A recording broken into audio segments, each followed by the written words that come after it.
The Pocahontas Trail System is a great start to exploring the Hatfield McCoy Trail Network, the largest OHV trail network in the Southeast.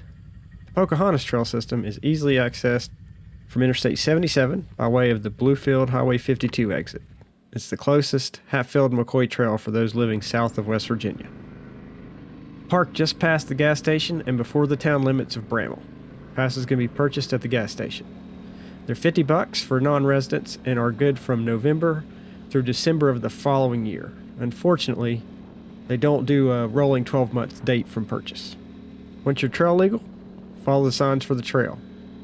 You can ride legally on the highway at a max speed of 20 miles per hour, which feels a little weird at first, especially if you grew up in West Virginia pre-Hatfield and remember the days of police chasing dirt bikes and ATVs for being on the highway. But you quickly get used to it. I would consider this trail system to be very family-friendly and welcoming for all skill riders and machines.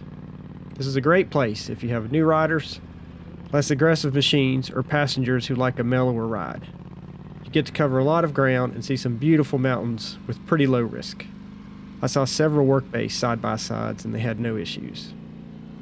All of the trails are clearly marked by number and difficulty rating. The majority of the trails are easy or quote, more difficult, unquote.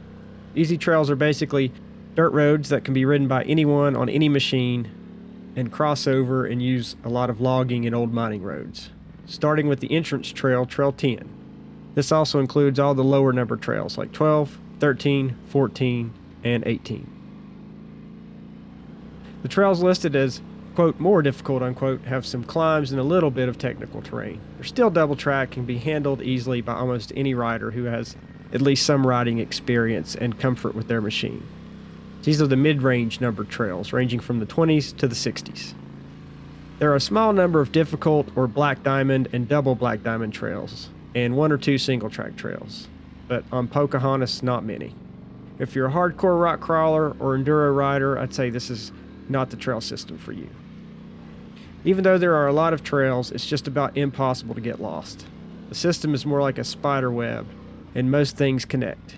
If you rode in from the town of Bramwell, just remember Trail 13, and you can get in and out from about anywhere on the system. And there are free maps provided at the gas station where you can buy the passes, and they also have a trail map app. It had not rained in a while, so there was almost no mud and an abundance of dust. Goggles are a must if you are anywhere but first in line on the trail and actually want to see where you're going.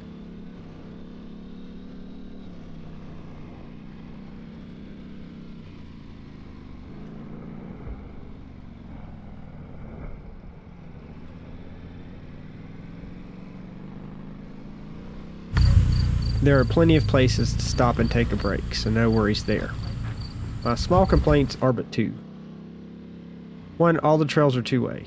If you're leading, you really have to pay attention, especially with so many side-by-sides on the trail.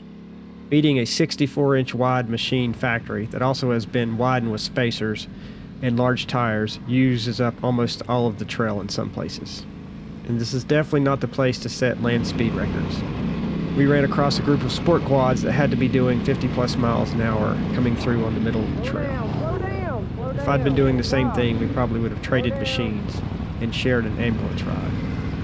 Second, most of the trails are fairly short the way they are numbered, so you're constantly changing trails, which can be a little unnerving if you haven't been there before and don't want to get lost.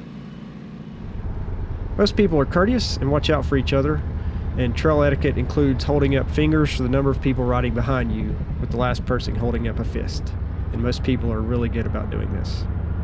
After riding, definitely check out the downtown of Bramwell. There's a designated off-road vehicle parking lot and several places to eat and stay.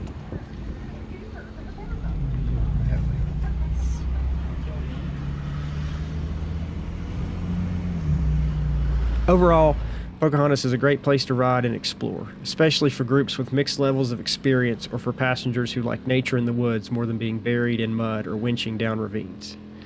We had a family ride with me on my Scrambler 850, my cousin, riding ATVs for basically the first time on a Trail Boss 325, and my nephew and his wife on a CF Moto 850 side-by-side with a dump bed. And everyone had a blast, including on Saturday when we rode for over 4.5 hours. Definitely worth checking out, and we're going back. Thanks for watching.